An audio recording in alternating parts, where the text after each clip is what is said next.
Oh, it's incredible! Bang on target!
Do you desire to develop a career in media and journalism, beauty and cosmetology, fashion and designing? Then the best institution to help you achieve your desired goals is GH Schools. In our media school, we offer 1-year certificate and 2 years diploma courses in television and film production, journalism and media studies, journalism and media art. In our cosmetology school, we offer 2 years full cosmetology course, 1.5 years beauty therapy course, 1 year beauty specialist course. In the fashion school, our programs include 1 year certificate course in fashion design, 2 years diploma course in fashion design and technology. At GH Schools, industrial attachment is assured. We offer 70% practical training and 30% theory. Our fees are affordable and paid in installments.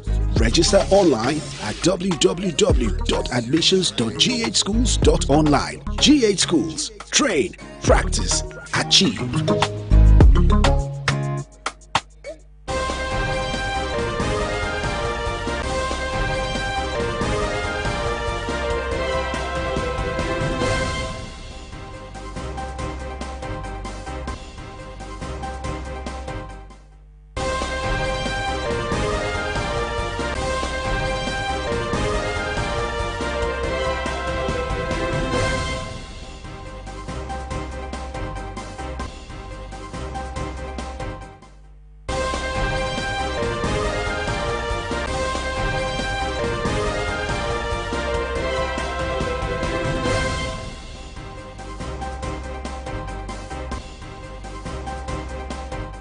Hello there, good afternoon to you. My name is Abban and welcome to Pan-African Television News. Now let's take a look at our headlines for today.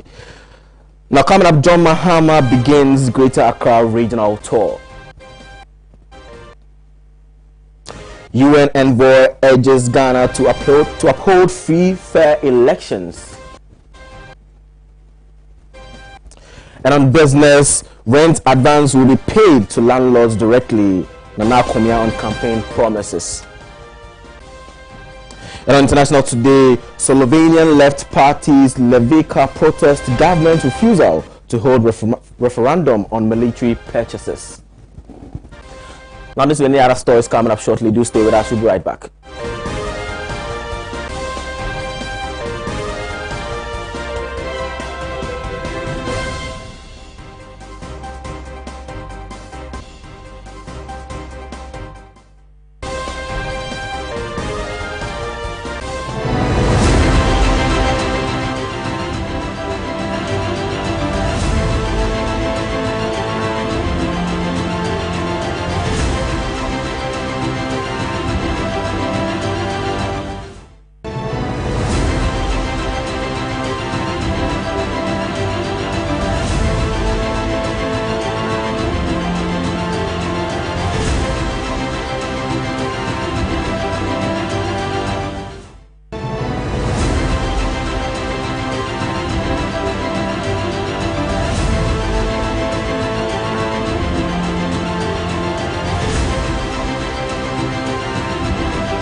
Now, 41 days more to the December 7th polls, and here at Election Focus on Pan-African TV, we are focused, and we are focused in bringing you nothing but the best of coverage that has to do with election come December 7th. We're broadcasting live across 32 African countries via satellite. Now to the stories in detail. Now, the presidential candidates for the National Democratic Congress (NDC), John Dramani Mahama, will today begin a 5-day campaign tour on the Greater Accra. He will meet traditional leaders, fisher folks, traders, farmers, artisans, Zango chiefs, students, tutors, workers, and residents in a number of constituencies. During the tour, he will outline plans for creating jobs for the youth, as well as his commitment to achieving universal access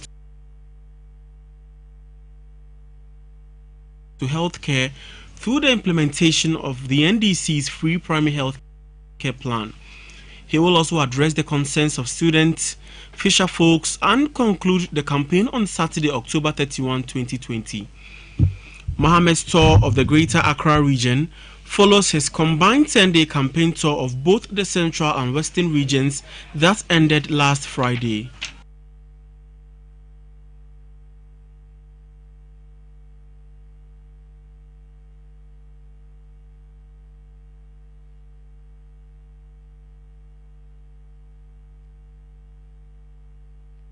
Still on election focus. Now, President of the National House of Chiefs, Togbe Afedi the 14th, has expressed worry over chiefs endorsing presidential candidates who visit their towns on campaign tours. According to the traditional leader, he always reminds the chief of the constitutional injunction to not participate in partisan politics. Speaking on the issue, he said chiefs are like any other citizen and are at liberty to opine on issues, but can do so without taking a partisan position. He revealed that in his capacity as a chief and current president of the National House of Chiefs, he has not been happy about the development. Togbe Afedi the 14th further warned that the various political parties should advocate for the neutrality of traditional rulers and not rejoice when a chief endorses them, but complain when other chief endorses other political parties. He bemoaned the attitude of some of his colleague chiefs, stating categorically that it undermines the chieftaincy institution. He buttressed his point by saying that when chiefs speak, they are seen to be focusing on the truth, but once there is a partisan approach to it, anything they say can be looked at through political lenses and it defeats the relevance of the speech. The Agbogbomefia of a traditional Asogli state admonished the National House of Chiefs to be very proactive in promoting the part of the Constitution which debars chiefs from participating in partisan politics, and suggested that chiefs who flout the law be sanctioned publicly because their actions could bring the whole chieftaincy institution into disrepute. Some notable chiefs have openly declared support for presidential candidates of some political parties ahead December 7 elections. They include Osajefo Amwete Oforipeni II, the paramount chief of the Achim Ebuaka traditional area, who endorsed President Akufo-Addo, and Nana Owusu Kontor II, Omahene of Mahime traditional area, who also endorsed John Mahama. The Omahene of Doma traditional area in the Bono region also very recently endorsed the return of John Mahama as President of the Republic of Ghana.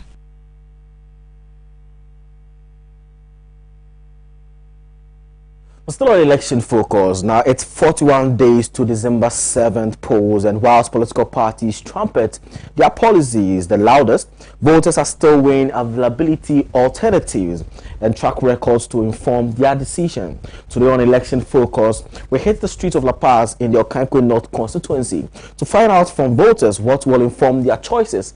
At the polls, we have more to the story.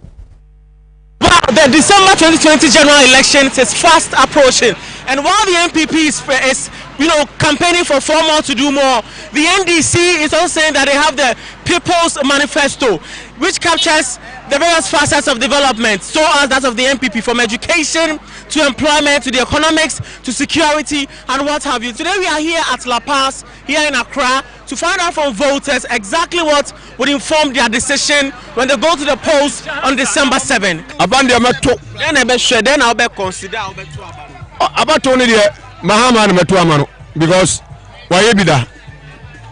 Why you been on the FSO, a buan money in Kano. Me will be crying, me who Rich Hospital, me who 37. Me and me crew if you will become where's the school down? Only was I library Hame in the end of Meshaso Atuamano. Metu papa. And the Mesha imagine say, me who my penifo me near Mama Yamahe, and in the Akufa Saye.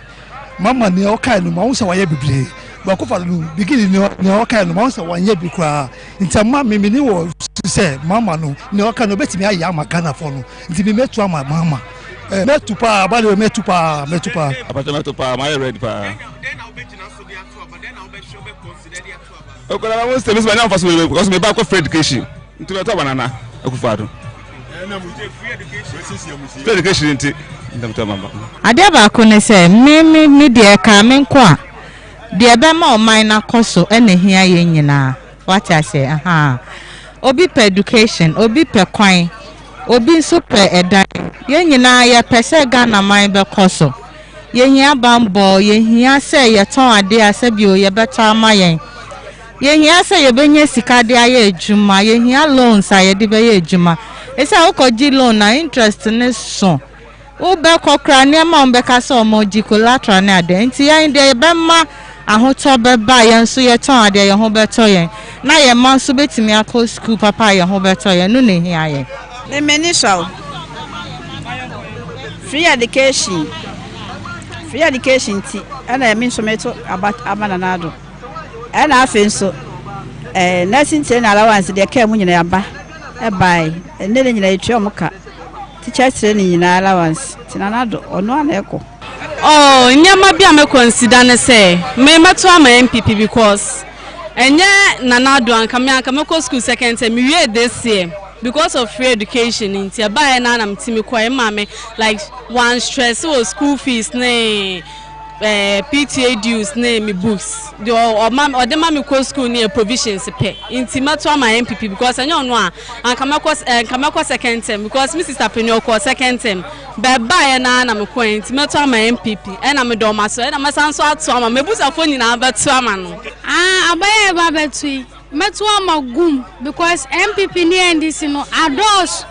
This year, you pese ya tuma gum na hwe ono so de obeya mayen na MPP ni andisi no adose and one number worker. Well, I don't know how fired up you are, but the people here at the La Paz community are really fired up to vote come December 7, and they have assured that their votes will be really informed on education, security, employment, and what have you. My name is Fauzu Masaudu. This has been your election focus on Pan-African News. Now away from that, Dr. Mohammed Ibn Chambers, United Nations Special Representative of the Secretary General for West Africa and the Sahel, has held a joint high-level mission from the UN and Economic Community of West African States to prompt Ghana of free and fair elections come December 7th. Members of the delegation include Mr. Charles Abban, UN Residence Coordinator in Ghana, and Mr. Baba Ghana Wakil, Special Representative of the President of ECOWAS Commission in Ghana.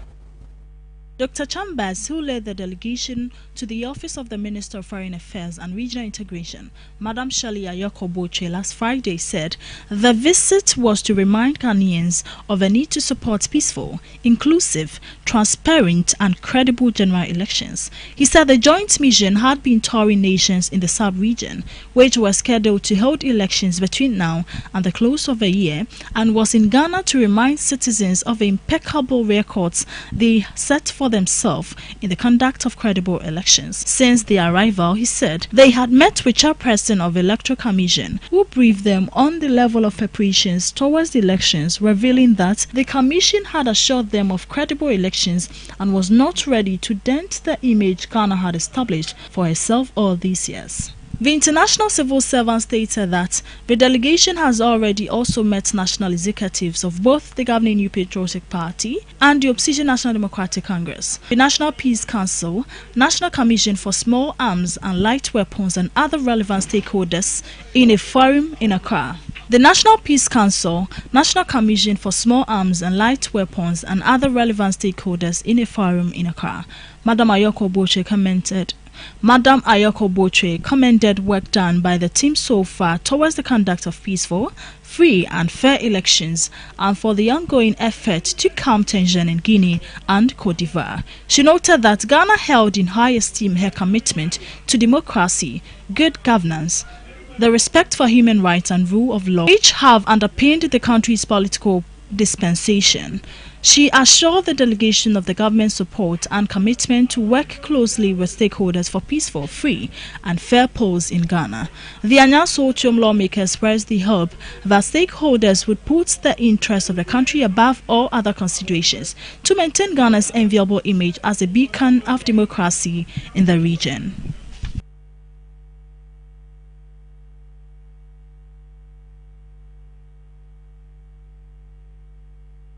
Now on the sideline, residents of New Aplaku and West Hill in the Botiano English Amanfo constituency of the Greater Accra have raised concerns over poor road network and land encroachment in their area.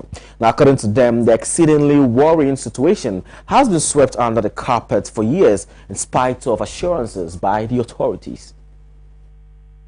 Roads play very critical roles in the socio-economic development of every country, and that is why citizens are always registering their complaints when their road networks are not in good state. Today we are here at the New Aplaku Hills and West Hills within the English Amanfo constituency, where Landlords Association, residents and some few other people are registering their complaints about the deplorable state of their roads. Like I said, I don't want to say much. I have been around for almost 15 years. When I came here, the road was like this. Then it's getting worse and worse day by day. I want to believe whether we are part of Ghana. If indeed we are part of Ghana, then I want to say that what is the government doing about this? Because we have prominent people living around and they know. Madam, so what you're saying, we see Kenya. So by what the whole corner, the way in the surface in is it yet? Well, Madam, why should I got a wishing at that hand? It is a one say we are insecurity a woman way more. What shall we are? The hina a danger as in insecurity a woman. Can we very dangerous because of Oba, not a winning number shares your man, and you can as is so be able to be true crying.Ekuno. Me, Audu, Master Audu. Me buy Mantema 1599, and I am by Mantema. Your road way asem. Road we ask him. Now I'm not going to change we. I'm not going to change we. I'm not sure.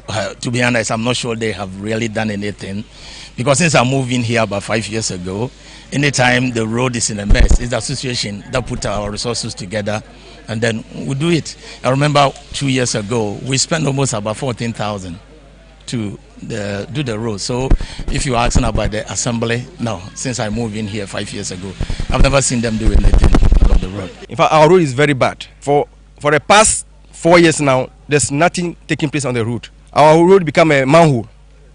It's difficult for us to apply the road. So we are appealing to our duty bearers to come to our aid.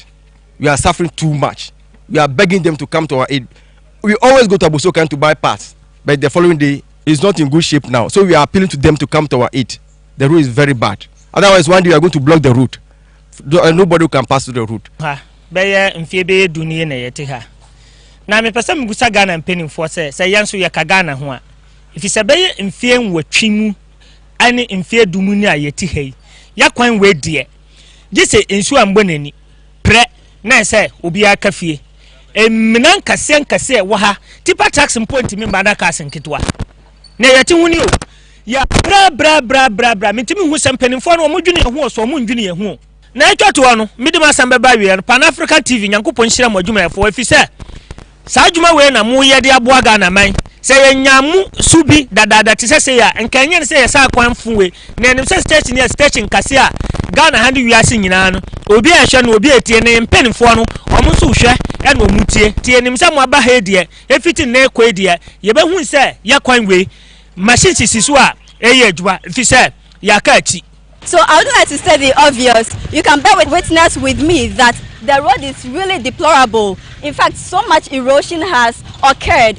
You can see how the cars are struggling to ply the road. In addition to that, they have also complained about their water, that there's no water source, and others are also encroaching on private lands or individual lands. So these are what the residents have to say, and they have appealed to authorities and those concerned to come to their aid. And it is very obvious that this problem needs attention, needs critical attention. My name is Esther Karisiadom, reporting from Botiano English, Abban from constituency.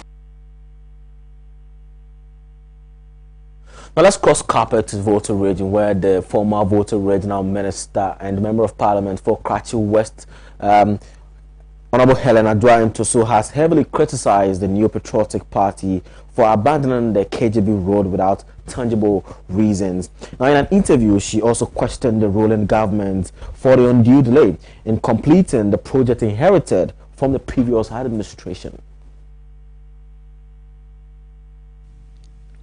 This was how the road network looked like after it was awarded to a contractor, but still remains in a bad state, endangering the lives of both motorists and commuters.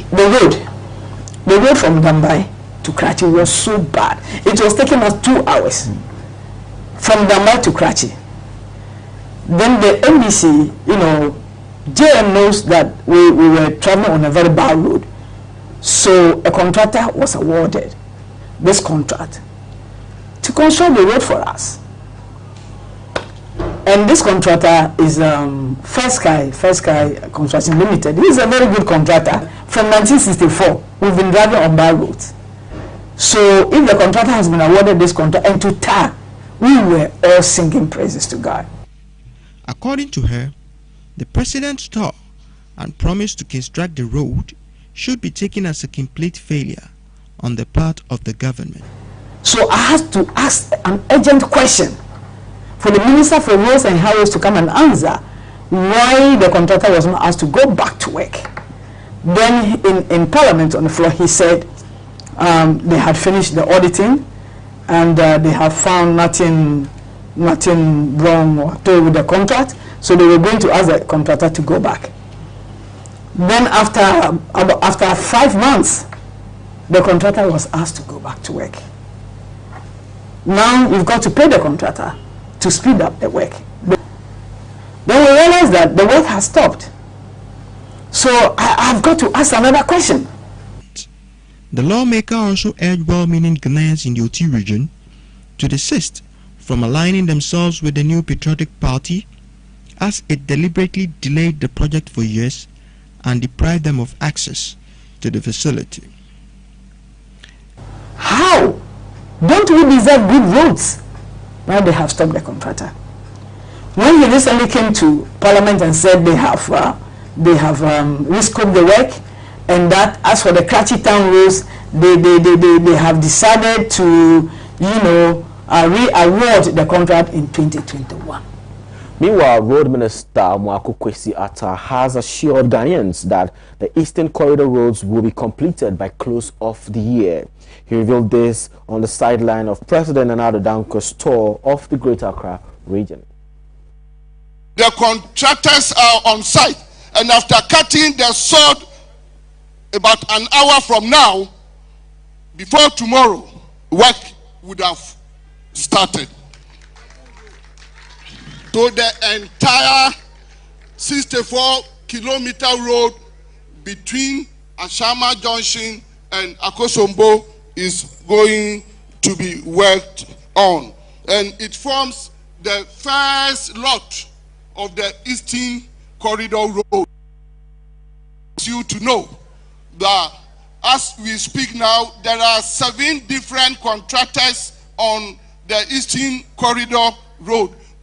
And the president made a promise that before the end of his first term, a major work would have been done on the 695-kilometer Eastern Corridor Road. There are 7 contractors working on that road now, and they are all on site. It was only last week that I again had the privilege of accompanying His Excellency the President to drive on that road as we visited Oti. Ministry has taken the inventory on the Akosombo Junction to Akosombo Township, a distance of 11 kilometers. You know that road as at now is inundated with potholes, and it has been awarded on contract. We are going to scarify most part of the road and patch the potholes and make sure that after giving it resealing from the entire junction to Akuse Township, including Akuse Town roads, are going to be asphalted.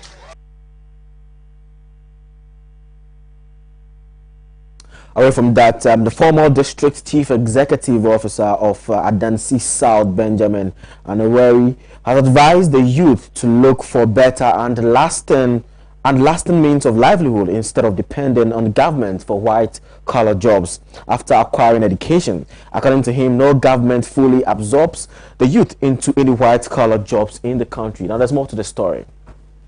The former district chief executive attributed the country's economic hardship to the abandonment of agriculture. The Mills Mahama DCE for Adansi South, New Edubiase in the Ashanti region between the periods of 2010 to 2017 is now a super farmer in the country. He was adjudged the best rice farmer in 1997, best maize farmer in 2009, 2010 best plantain and 2013 best plantain farmer, and still doing what he left office in 2017. Currently, he owns about 70 acres cocoa plantation in 5 different communities within the same district, 5 acres of rice farming, acres of ginger farms, 5 acres coconut farm, 15 acres plantain farm, and working to start animal farming. He has 5 fish ponds stocked with 9,000 catfish and 5,000 tilapia. I farm not less than 5-acre rice. And even the rice, I farm it, twice a year. The main season and the minor season. As I took you around, you saw I've already harvested the main season and it's deposited in one of family. Doing very well. God willing, the 5-acre rice field for the minor season will be harvested in January next year. Our ginger farm at one of the communities, Ahumahuma, and that is also doing very well. We've even started harvesting. And not that alone, I have a 5-acre coconut farm as well, and that one too is at a fruiting stage. There are a lot of minerals in the land, not only gold, but in terms of agriculture, hence the need to venture to mine since no government can provide the youth with all the white-collar jobs. There are a lot of money in the soil in terms of agriculture.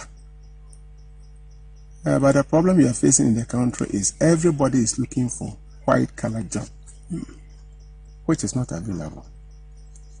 I've been in government, and I can boldly say no government can provide the youth with all the white-collar jobs the youth are dreaming of.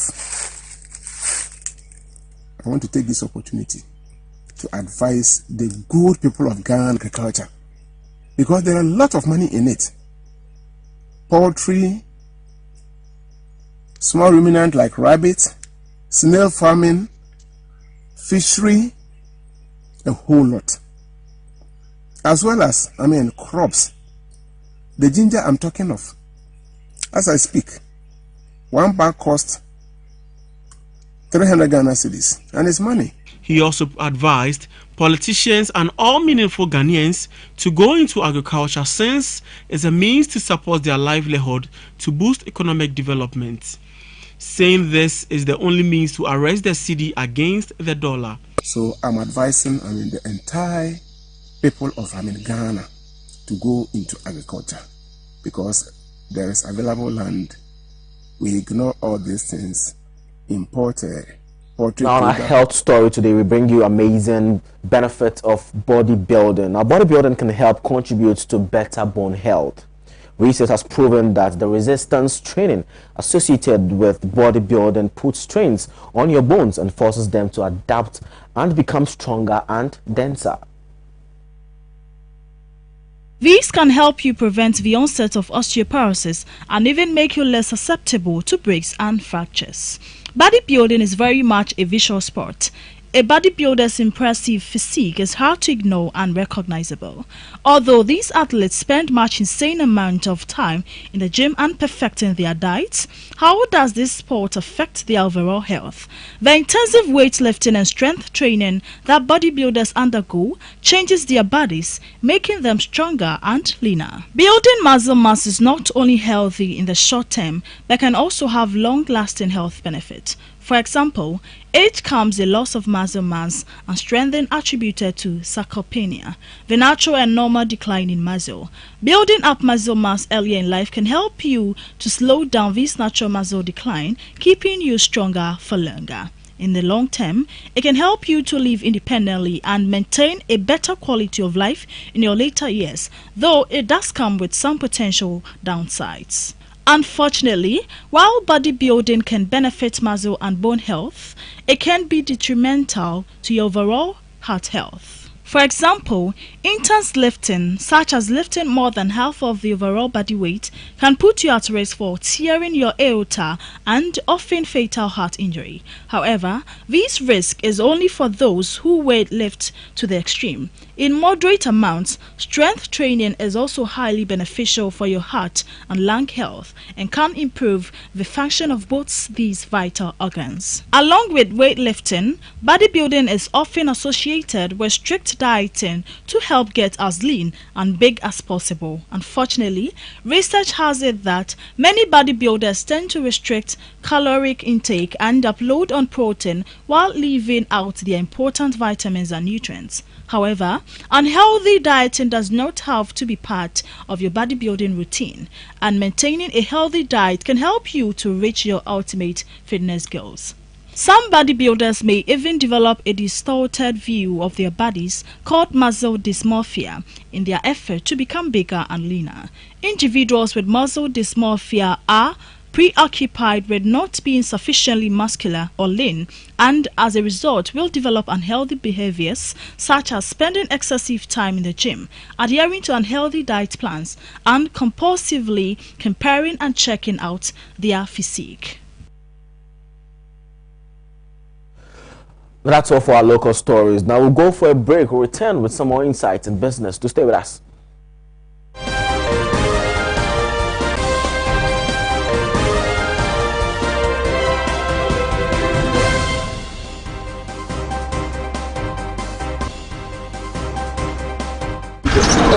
na jawo tikan mu deda do bi press wa se wan timensi mate mi sis mi sire why na mi yikwa na tete o ojari malaria din ya chinsa eja kan akoma tu yem so onom dan proke heba mister osisi mbadu se from oyire nso doctor ka chene se o malaria mo ani bi oni pedue mu a so onom dank antima x yare malaria ebe kokra obi wo honom a ne yem ye ne yanso a so onom dank gastro care heba mister ho beton dank phyto care heba mister koko ebe ye hu adwuma ma wapon waposo won tutu dank extra care ba mister obenya hoden ne watimi anante mekafo dank no nyina e de amamo na ebenya dwe nya bi we pharmacy shop ana herba shop also pe dank nu a ye be ma obi pacho mo number ye sen 0266593330 enroi oba pemfo oba o ma akora nufo anya akora woni mfie du mienu ntime no FDA ahwehwe sa edwedie nkrato mu agya tom se eye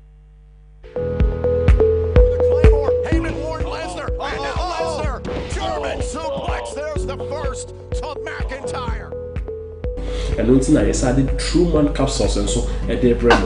I can't even what's this up with you to make you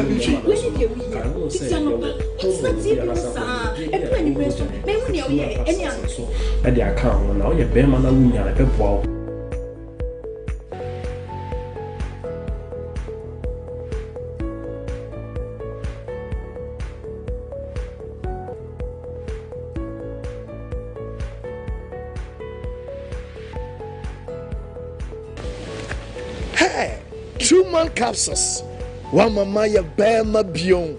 Truman ye marima dro emofra woni mfie dun wotwe intumi num bi. Sa dwedie nkrato wei FDA for hwemu agya tum se hye.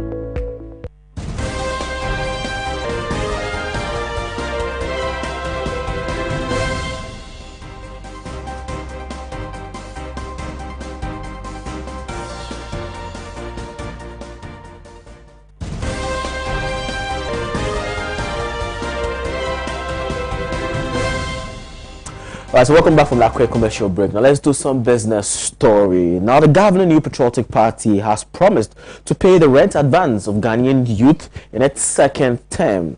The move, according to a member of the NPP communication team, Nana Komia, would in short term cushion the Ghanaian youth from problems of high rent and long rent advance.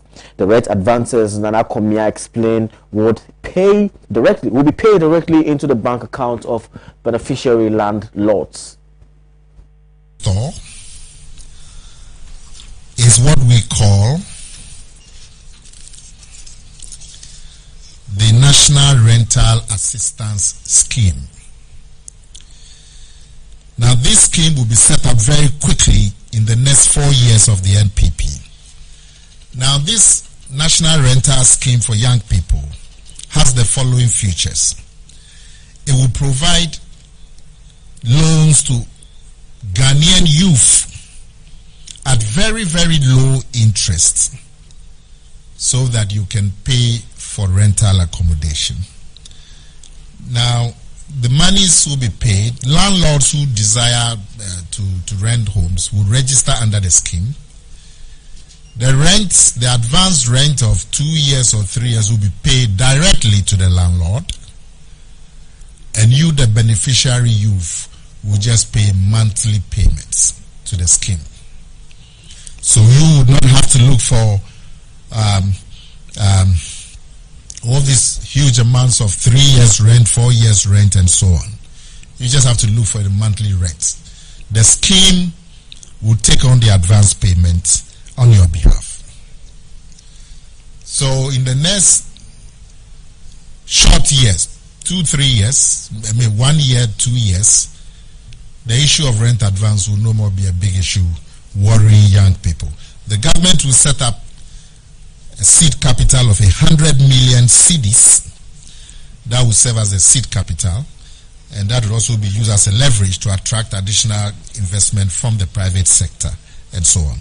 And young people in both formal and informal sectors will be eligible once they can show that they have a regular income, whether they are plumbers, whether they are office workers, whether they are tailors, mechanics. Once you can show that you have a regular income and you have your national ID card for identification purposes, you will be eligible for the scheme. And this, like I said, it will pay directly to the landlord. And so you would not have to pay 3 years rent. You would just pay a monthly rent, the very little interest.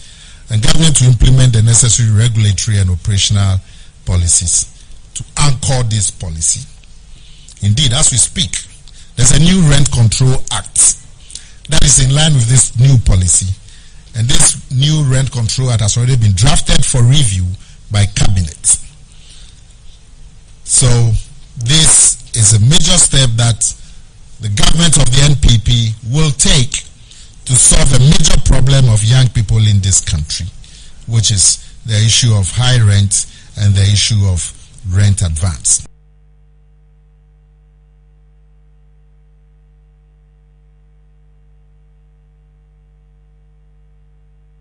In business, Finance Minister, beg your pardon, Ken Ofori-Atta has said some 200,000 homes expected to be built annually is projected to bridge the national housing deficit.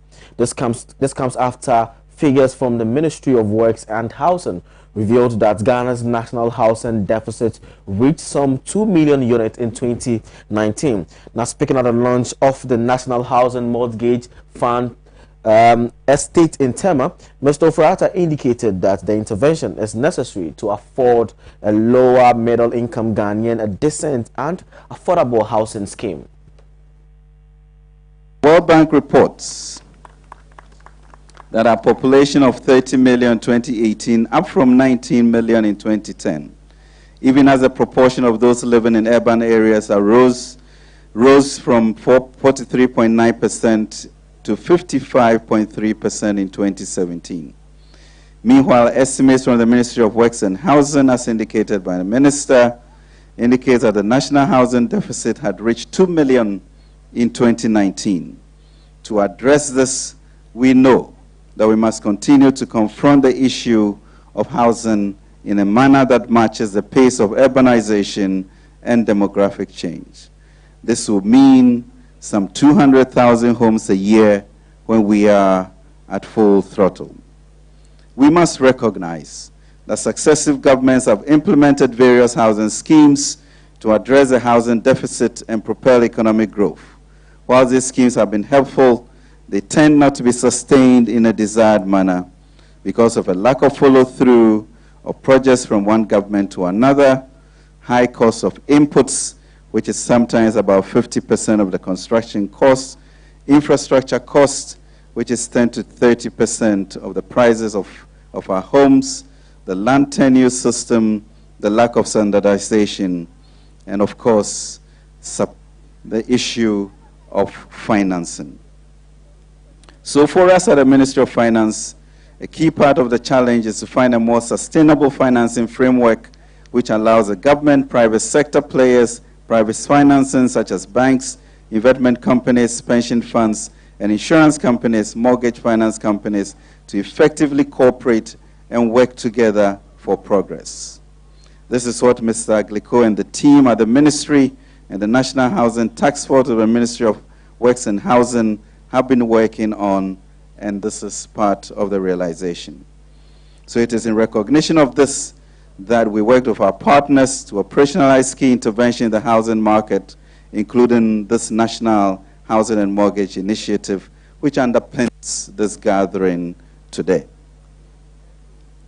So the pilot included working closely with TDC, the banks, the two ministries, to come up with a housing range of 170 to 210,000 Ghana cedis. And Mr. President, this was done in 9 to 10 months in a COVID period. We can do better.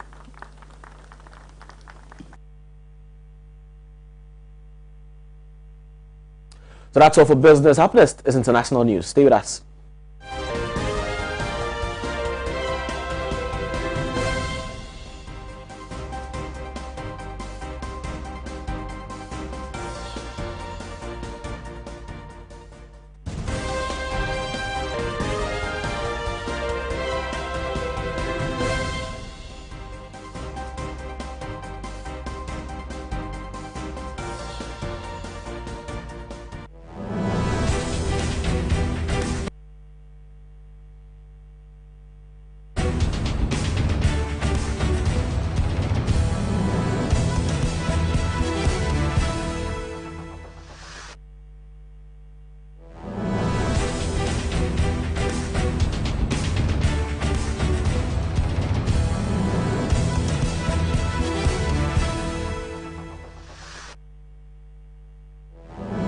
Let's do some international stories. Now, on Friday, October 23rd, the Slovenian leftist wing party Levica registered a strong protest against the government's refusal to conduct a referendum on a decision to procure 780 million euro, 925.8 USD worth of weapons.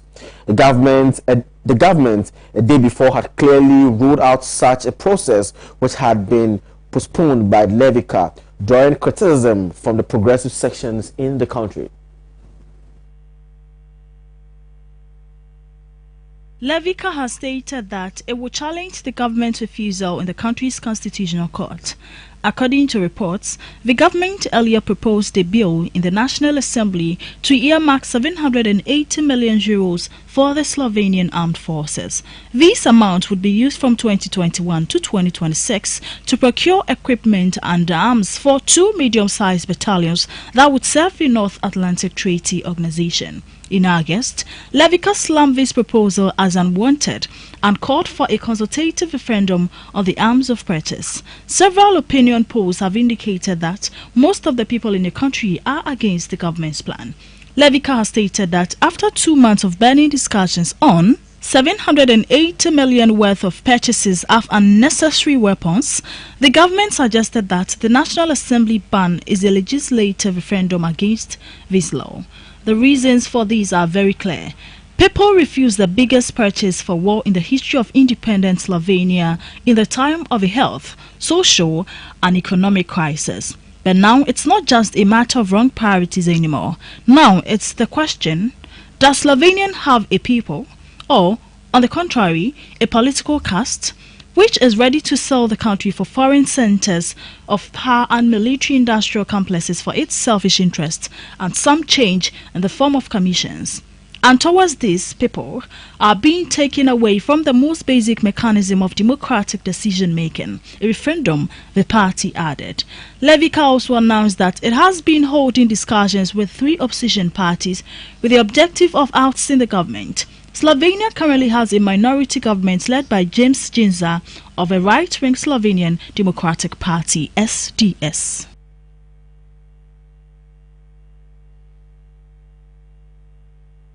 Still on international news, on October 24th, Saturday, the Confederation of Indonesian Trade Union declared the presidential assent to the controversial Omnibus job creation law will be met with massive nationwide protest.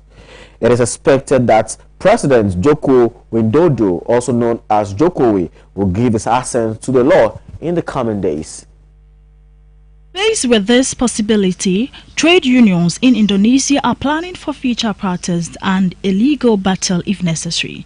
KSPI's declaration came a day after representatives of the President's office stated that the review of the law has been completed and the assent is expected to be given by October 28.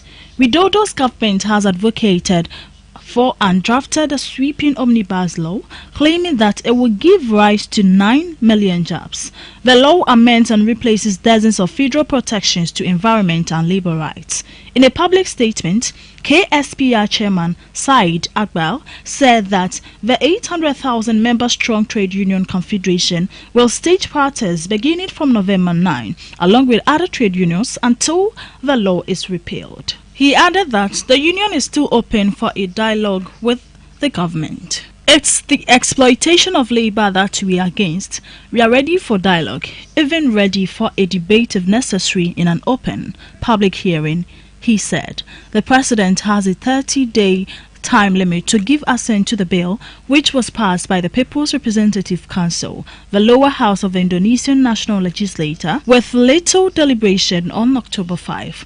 While protests are expected to begin soon, the KSPI is also planning to petition for a judicial review of the bill at the Constitutional Court. We ask the Constitutional Court's judges to use their conscience by considering the unwritten constitution of the widespread aspirations of the people and reject the omnibus law, Iqbal said. He also said that future demonstrations will focus more on the State Palace, housing the State Secretariat or the Presidential Office and the Constitutional Court. The union will also seek to pressure the 2 opposition political parties in the DPR that have opposed the bill, the Democratic Party and the Prosperous Justice Party, to push for a legislative review of the law.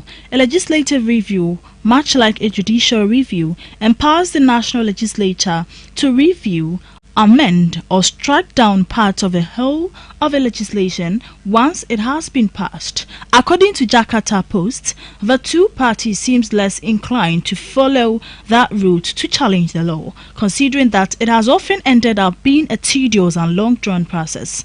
Sporadic protests against the omnibus law have been ongoing ever since the bill was introduced in February.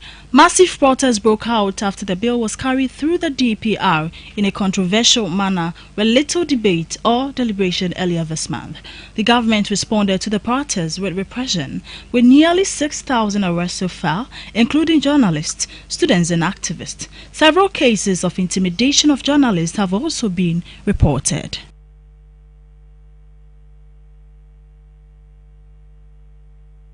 Now, credit to the People's Dispatch for our international stories. Now, up next, sports with my colleague Michael Inchi Boisiakon.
It's incredible! Bang on target!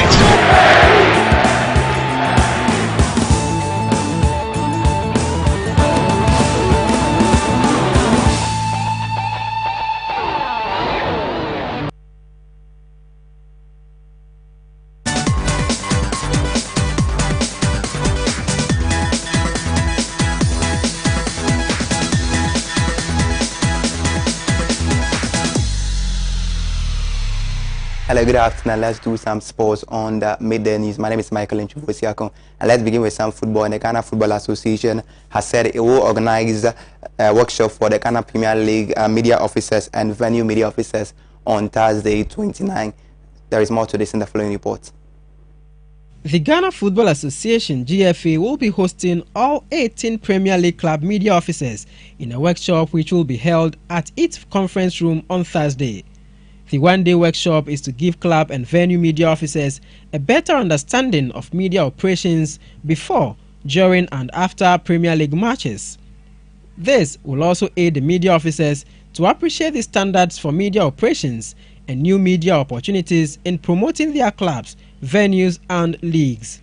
The GFA integrity officer will also take the media officers through the association's zero tolerance policy on match manipulation, match fixing and betting. The participants will also be briefed on the official channels of reporting any form of match manipulation.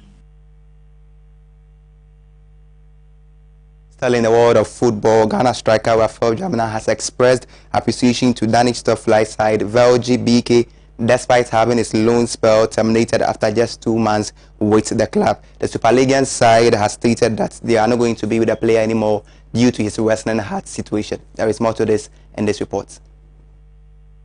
Vejla Boat Club announced on Monday, 26 October, they have been forced to sideline the Ghana forward from the pitch. Dramina's heart problem became known during his loan spell at Real Zaragoza last year and had his spell cancelled.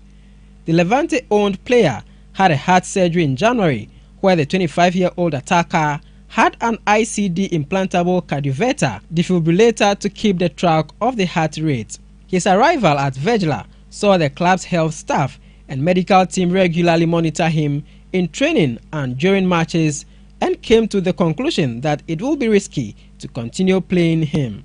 There has now been one case where the limit values have been too high.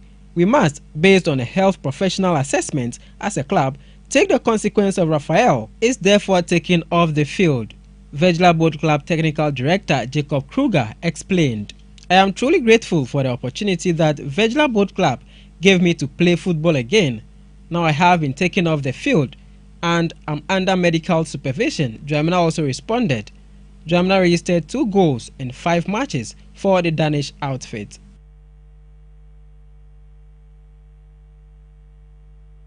So that on that sad news, tonight the Champions League will be bouncing back with some intriguing fixtures, and we want to take you through those fixtures as and when it will be taking place. So the first match will be between Shakhtar Donetsk and Inter Milan, and Lokomotiv Moscow at the same time will be taking on champions Bayern Munich at the Givi Stadium in Italy. Atalanta will be taking us Ajax of Amsterdam, and Wanda Metropolitano. You would have Atletico Madrid taking on Salzburg, and Manchester, Mönchengladbach actually will be taking on Real Madrid.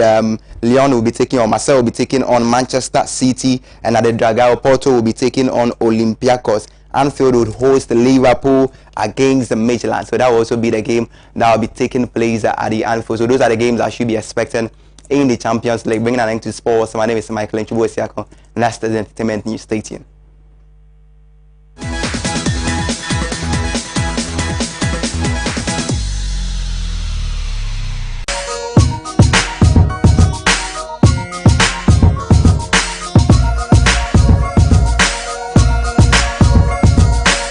Alright, so that was sport with my colleague Michael Nchubu-Osiako. Now it's time for us to do some entertainment stories. Now, veteran gospel musician Yao Sapom has joined the campaign for effective and consistent royalty system for the music industry after calling on government to help the Ghana Music Rights Organization (GAMRO) in collecting royalties from every source, including restaurants, bars, and amongst others. According to him, many veteran artists are dying in poverty because they have not gained enough money from their hard work over the years. Speaking on Daybreak Hit on Hit FM, Yao Sapon stated that it's only government that can help the Ghana Music Rights Organization (GAMRO) collect royalties from every source, including restaurants, bars, among others. His comments came after he was faced with a financial crisis following an accident this month. The accident, which happened on the Accra-Kumasi road, left his backup singer Tiwa with a dislocated shoulder. The car, he added, after somersaulting, also fell on one of his sons who he was traveling with. The gospel artist revealed that, as a result, they have had to pay huge sums of money for the needed medical care. Yao Sapon believes that if the country's royalty system was good, he would not be struggling to keep up with the bills from the hospital. He stated that musicians are not getting enough money from GAMRO to help sustain them, especially in such situations. It's important government focuses on the music industry and help fix its royalty system, and that music royalties are the source of income for many artists.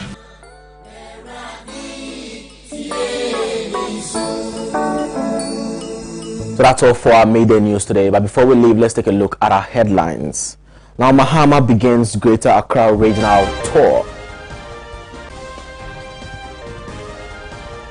And in business with a rent advance will be paid by landlords directly. Nana Akomia on campaign promise. And on international, Slovenian leftist party Levica protests government refusal to hold referendum on military purchases. So that is where we end today's bulletin on midday. We'll come and waste some time tomorrow. Until then, do enjoy the rest of our programs. Youth Empowerment Show is up next week. Which one am I